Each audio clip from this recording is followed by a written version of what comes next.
नमस्ते। देखिए, बच्चे का प्रश्न है कि उत्तम स्वास्थ्य पाने के लिए और खोए हुए स्वास्थ्य को पुनः प्राप्त करने के लिए उसको कुछ जानकारी चाहिए। उसका कहना ये है कि भविष्य में उसको तमाम कर्तव्यों का निर्वहन करना है, तो कभी स्वास्थ्य की गड़बड़ी के कारण उसे अपना काम बाधित न करना पड़े। बहुत अच्छा प्रश्न है और इसका बहुत अच्छा जवाब मैं अभी प्रस्तुत करने जा रहा हूँ। बिल्कुल, अभी मैं 4-5 पहलू लूंगा इसके। ये बहुत ही जबरदस्त क्वेश्चन है और हर व्यक्ति को यह प्रश्न का जवाब मिलना चाहिए, तो उसके जीवन में क्रांति और बहुत कम से कम स्वास्थ्य के मामले में आत्मनिर्भर हो जाएगा। देखिए, मेरा इतने वर्षों का अनुभव, बहुत 15-20 सालों का अनुभव है इस फील्ड में काम करते हुए। लोगों को देखा, हजारों लोगों को ठीक किया है, लाखों लोगों को देखा है, तमाम मीटिंग सेमिनार, इतने रिसर्च हमने किए। खुद मैं रिसर्च करता हूं। आप ना 5 काम करो। पहला काम तो उपवास। देखिए, मैं बहुत इंपॉर्टेंट और बहुत गहराई से, बहुत ही संवेदनशीलता से, जिम्मेदारी से, पूरी अनुभव और अनुसंधान के आधार पर कहने जा रहा हूं। जो व्यक्ति उपवास नहीं करेगा वह जीवन में कभी स्वस्थ नहीं रह सकेगा। वह अपने आयु का 50-60-70% भी ढंग से नहीं भोग पाएगा। तो पहला क्या करें कि हर व्यक्ति को सप्ताह में नहीं तो 10-15 दिन में ही सही एक उपवास जरूर करना चाहिए। अगर उपवास नहीं कर सकता तो पार्शियल उपवास भी जरूर रखना चाहिए। कभी लंच छोड़ दिया, कभी डिनर छोड़ दिया, कभी नाश्ता छोड़ दी, कभी यूं ही नारियल पानी पर रह गया, कभी पानी भी छोड़ दिया। इस ढंग का उपवास, वास्तव में उपवास ही स्वास्थ्य की मूल जननी है। जिनके स्वास्थ्य अच्छे रहते हैं, मैंने देखा है, वो बहुत कम आहार करते हैं। जो 100 वर्ष जिए हैं लोग, वह कम आहार करते हो, कभी उपवास भी करते हैं। जो बिल्कुल उपवास नहीं कर सकते वह लंबा नहीं जी सकते, स्वस्थ नहीं जी सकते। ये तो भूल ही जाना। अब मैं इसको थोड़ा सा इसको क्लैरिफाई करना चाहता हूँ। देखो, उपवास करने से क्या होता है कि जो 5-10 दिन में आपने इकट्ठा किया ना, पूरा कर कर पेट में जमा हो गया, एक दिन आप खाना छोड़ दोगे ना, शरीर उसको बिल्कुल जला के भस्म कर देगा, गंदगी को बाहर फेंक देगा। क्योंकि शरीर में मैकेनिज्म लगे हैं बाहर फेंकने के। वेस्ट को शरीर नहीं रख सकता। उसके पास जो वेस्ट डिपोजिशन के जो अंग हैं वह इतने सक्रिय और इतने मजबूत हैं, इतने जो है वह बलवती है कि कचरा को यूं शरीर बाहर फेंकता है। जैसे श्वास नली में एक पानी का छोटा बूंद भी चला गया तो शरीर धसक मार के बाहर फेंकता है। इसे मल मूत्र, पसीना, गंदगी, टॉक्सिक शरीर में कहीं जमेगा तो शरीर फेंकता है। लेकिन शरीर कब फेंके? जब आप उसको खाली सब छोड़ोगे, जब उसको स्पेस दोगे, जब उसको ऊपर से ओवरलोड नहीं करोगे। इतना ओवरलोड लोग कर देते हैं कि शरीर में जगह ही नहीं बचती, अंगों को फंक्शन करने के लिए सांसें नहीं मिलती। तो उपवास से क्या हुआ? विषों को नष्ट कर दिया और इम्यूनिटी को बढ़ा दिया। जो अंग डैमेज हो रहे हैं, जो अंग कमजोर हो रहे हैं, उसको रिपेयर भी कर दिया। आपके पास शरीर में 4 लीटर खून है। अब 4 लीटर खून आज 24 घंटे के लिए शरीर को एक्स्ट्रा मिल गया। मतलब उस खून को कोई खाना नहीं पचाना है, कहीं श्रम नहीं करने जाना। तो वह खून क्या करेगा? जहां जहां इनकरेक्ट हेल्थ है, जहां जहां मल और विष फालतू है, उसको फेंक देगा, आपका स्वास्थ्य उन्नत कर देगा। इसलिए हफ्ता नहीं तो 15 दिन में भी एक उपवास तो बनता है। कम से कम एकादशी को उपवास कर लिया करो।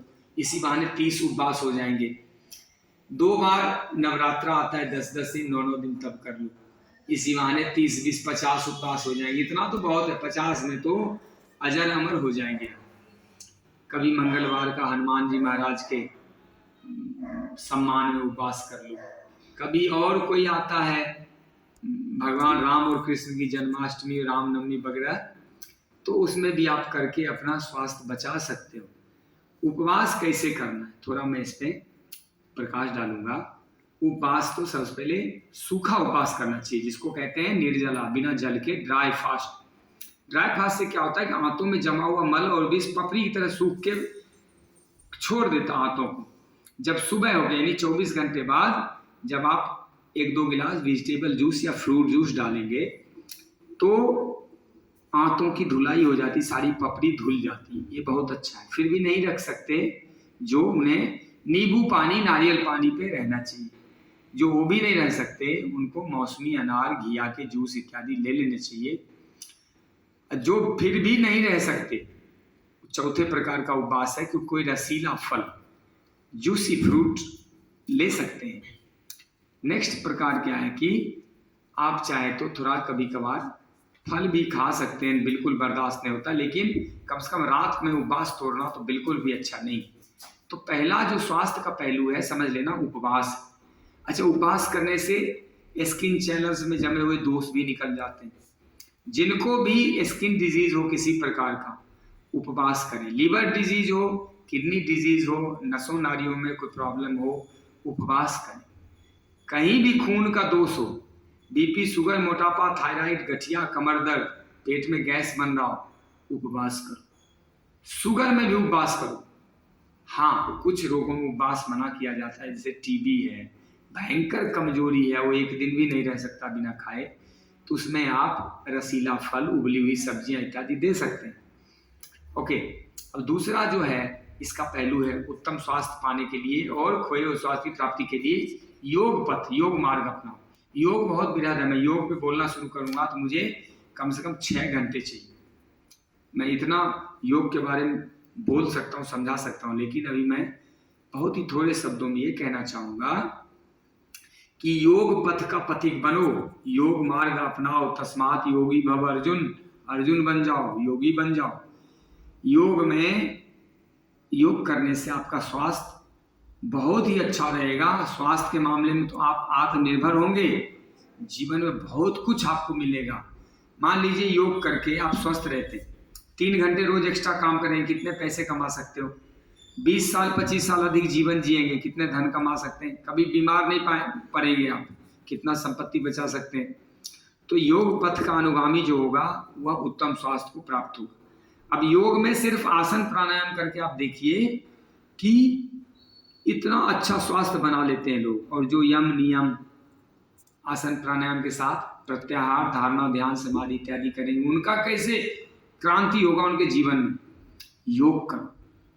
मैंने अपने जीवन में फील किया, योग से बड़ा कोई धर्म नहीं, योग से बड़ा कोई तप नहीं, योग से बड़ा कोई दान नहीं, योग से बड़ा कोई दया नहीं, योग से बड़ी कोई कर्म नहीं, योग से बड़ा कोई ईश्वर नहीं। योग ही ईश्वर है, योगेश्वर है भगवान कृष्ण, भगवान राम सर्वेश्वर है। वह सब योग पथ के पति, सब योग करते थे। हनुमान जी महाराज योग के बल पे अष्ट सिद्धि 9 निधि को हासिल कर लिए थे।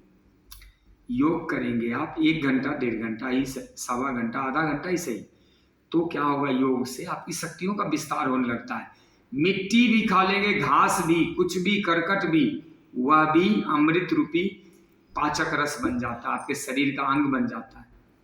कुछ भी खा ले, योगी तो कुछ भी खा ले, वह उसके स्वास्थ्य को बढ़ाता ही। वो 1 कटोरा छाछ भी पी लेगा, उसको घी से भी ज्यादा उत्तम स्वास्थ्य देगा। कुछ भी पच जाएगा, फेफड़े मजबूत, ऊपर के अंग सारे खिले हुए और अंदर से पूरी तरह ही स्ट्रॉन्ग। तो उत्तम स्वास्थ्य पाने के लिए, खोए हुए स्वास्थ्य की प्राप्ति के लिए दूसरा मार्ग है योग पथ। अब तीसरा जो है, तीसरा है आहार। आहार में खूब फल फूल, सलाद, सब्जियां खाया करो, अंकुरित खाओ, ड्राई फ्रूट्स भिगो के खाओ, जूस पियो। आग पे चढ़े हुए भोजन, पक्वा आहार, पके हुए भोजन को थोड़ा कम कर लो, 1 बार कर लो। अच्छा स्वास्थ्य चाहिए तो पके भोजन 1 बार करो। अच्छा, अब पानी कितना पीना चाहिए? तो आपका जितना वजन है बटे 10 - 2, यानी 70 किलो के हो तो बटे 10 यानी 7 - 2 यानी 5 लीटर में लिक्विड फॉर्म ऑफ डाइट, पानी वानी, जूस जास आने चाहिए।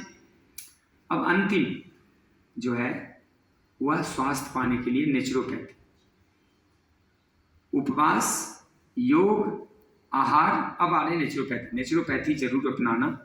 नेचुरोपैथी के माध्यम से शरीर की धुलाई सफाई हो जाती, क्लीनिंग हो जाती। देखो, आप अपनी गाड़ी सर्विस करवाते हो, मकान दुकान पेंट रोगन करवाते हो, रिपेयर करवाते हो, कपड़े धुलते हो, बर्तन भांडे, घर के टेबल फर्नीचर कुर्सी सब कुछ, मैट सेट सब धोते हो। अच्छा, ये शरीर क्यों नहीं धोते? ऊपर से धोते हो, अंदर से क्यों नहीं धोते इसको? एक दिन ब्रश ना करो तो मुंह से बदबू आती। और जो अंग में रोज राशन पका पका डाल दो भीतर, उसको कभी उपवास नहीं करते, धुलाई नहीं करते, वहां बदबू नहीं आएगी। फिर सर के जो है अंगों को नहीं डैमेज करेगा, लीवर किडनी खराब नहीं करेगा। तो सबसे अच्छा क्या है कि नेचुरोपैथी द्वारा शरीर की धुलाई सफाई करो, टॉक्सिक करो, शरीर को विषमुक्त करो। हर 3 महीने पे, 2 महीने पे, 1 महीने पे, सप्ताह में जब मौका मिले नेचुरोपैथी में उतरो। कभी ये बीमार नहीं पड़ेंगे, हमेशा एकदम उछलते कूदते मौज मस्ती में रहेंगे, 100 वर्ष की आयु प्राप्त करेंगे। नेचुरोपैथी अपनाओ। मिट्टी पानी धूप हवा से बना हुआ शरीर है, और मिट्टी पानी धूप हवा अग्नि आकाश से शरीर ठीक हो जाता है। जिससे शरीर की बनावट है उसी से रिपेयर हो जाता है। अच्छा, अब अंतिम चीज क्या है? हर व्यक्ति को उत्तम स्वास्थ्य ही नहीं, उत्तम जीवन के लिए ध्यान करना चाहिए। 25-30 मिनट, 24 मिनट, 12 मिनट ही, 10 मिनट ही सही, ध्यान जरूर करो। मैं तो जब समय मिलता है थोड़ी देर ध्यान कर लेता हूँ। ध्यान से क्या होगा? बेहोशी करती, मूर्छा करता है। आप सड़कों पे जाओ, बेहोश मानव को देखो, मनुष्य ऐसे लगता है कि जानवर तो बहुत अच्छे हैं, उससे जानवर से तो हजारों गुना नीचे गिरा हुआ है।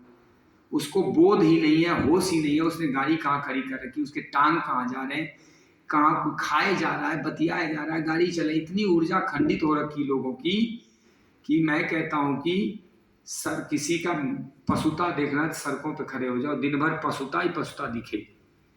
इस प्रकार ध्यान से क्या होता है, आपकी होश जागृत हो जाती, आप जो है पूरी तरह सजग हो जाते हो, आपकी मूर्छा, तंद्रा, निद्रा टूट जाती है, आपका बेहोशीपन, पागलपन, जो आवारापन है वो नष्ट हो जाता है, और आप पूरी तरह एक जागृत मानव, एक पूर्ण मानव, एक सशक्त सबल योगी मानव के रूप में आप प्रकट हो जाते हैं। तो ध्यान जरूर करना। फिर ध्यान करोगे तो क्या होगा? मैंने दिन भर क्या गलतियां करी, क्या अच्छे काम किए, वह भी आपको देखने को मिलेगा। अंदर जाके देख पाओगे कि मैंने क्या सही क्या गलत किया, कहाँ मैंने अधिक किया, कहाँ कम किया, कहाँ अधिक बोला, कहाँ कम बोला। फिर मैं जो सड़कों पे चलता हूँ, कहीं ऐसा तो नहीं कि मेरे चलने के कारण, मेरे बेहोशीपन कारण एक्सीडेंट हो जाए, तो वो भी आप आत्मबोध कर सकोगे, अहंकार टूटेगा। जो आपने अपनी कमियों को छुपाने के लिए अहंकार बस युद्ध किया, उन्माद किया है, पागलपन किया, वो भी देख पाओगे। तो ध्यान जरूर करना, 10 मिनट, 20 मिनट, जहां मौका मिले वहीं करना। रात को सोते वक्त, सुबह जगते वक्त ध्यान करने से आपकी चेतना सजग हो जाती, आपकी जो है जो पागलपन, बेहोशी है, अज्ञानता, अकर्मण्यता, आलस्यता समाप्त होती है। ध्यान करने से अंतर्बोध होता है, अंदर की तरफ आप मुड़ के स्वयं को देख सकेंगे कि मैं कहाँ सही हूँ, कहाँ गलत हूँ। अगर सही हूँ तो उस शक्ति को और विस्तार दो, और अगर गलत हो तो उसको वहीं पे रोक लो। छोटी गलती को रोक लेने से बड़ी गलती की संभावनाएं खत्म हो जाती। नहीं तो एक एक छोटी छोटी गलती, मैंने मनुष्य को खोते हुए, जीवन खोते हुए देखा। 1 सेकंड भी नहीं, आधा सेकंड की गलती से मनुष्य का जीवन समाप्त हो गया। सड़कों पे अगर आप ध्यान युक्त चलोगे तो आप कभी भी शरीर जीवन को हानि नहीं पहुंचाओगे, कभी दूसरों को हानि नहीं पहुंचाओगे। ध्यान युक्त मनुष्य कभी भी गाड़ी चला जो खाना नहीं खाता, वह मोबाइल नहीं चलाता, बातें नहीं करता, तो उसकी ऊर्जा जो है बेहोश नहीं होती, उसकी ऊर्जा खंडित नहीं होती। खंडित ऊर्जा से किया गया काम सब खराब होता, और एकत्र ऊर्जा से किया गया काम ध्यान बन जाता है। ध्यान से आपकी ऊर्जा टूटती नहीं है, इकट्ठी होती है, उससे आपका जीवन पूर्ण होता है, विकसित होता है, चेतना ऊपर उठती है, आपके ललाट पे वह प्रकाश, वह दिव्यता आती है। जीवन में बहुत कुछ घटित होगा, बोलने की जरूरत नहीं, अपने आप हो जाएगा। तो मैंने उत्तम स्वास्थ्य पाने के लिए और खोए हुए स्वास्थ्य की प्राप्ति के लिए, आपके जीवन में कभी भी खराब स्वास्थ्य बाधा न बने, आप अपने कर्तव्यों का निर्वहन पूरी तन्मयता, पूरी शक्ति और पूरे गौरव के साथ करें। इसके लिए जो बताया उस 5 बातें आई एम रिपीटिंग अगेन। पहला है कि उपवास जरूर करो। आप उपवास करेंगे, रोग नाश ना हुए तो आप इनाम लेना मेरे साथ। दूसरा है योग पथ का पथिक बनो, तीसरा है आहार ठीक करो, चौथा है प्राकृतिक चिकित्सा नेचुरोपैथी या उसको निसर्ग उपचार कहते हैं, और पांचवा मैंने बताया वह योग का ही भाग है, ध्यान अलग नहीं है। ध्यान करो ध्यान करो ध्यान, कुछ मत करो आप ना, 10-20 मिनट आंखें बंद करके अपने सांस को देखो, सबसे बड़ा ध्यान वही, अपने श्वास को देखो, मुक्त हो जाओ, कहीं आप उलझो मत, पकड़ के मत बैठो, मुझे ये देखना, केवल सांस को देखो, थोड़ी देर में सांस भी विलीन हो जाएगी, मन गिर जाएगा और आप मुक्त होना शुरू करें, और फिर आपको आत्मबोध होगा, आपका हर एक कर्म भगवान का कर्म हो जाएगा, भगवान कृष्ण आपके हाथों से काम कर रहे हों, आप जो करेंगे वही धर्म बन जाएगा, ऐसा हो जाता है। भगवान आपको अच्छा स्वास्थ्य, सुखद समृद्ध जीवन और श्रेष्ठ आनंद की को उपलब्ध कराएं, आपके लिए मार्ग प्रस्तुत करें। मैं आपके उत्तम स्वास्थ्य, सुखद भविष्य और 100 वर्ष का गौरवपूर्ण आयु के लिए भगवान से प्रार्थना करता हूं। जय श्री राम। ओम नमः शिवाय।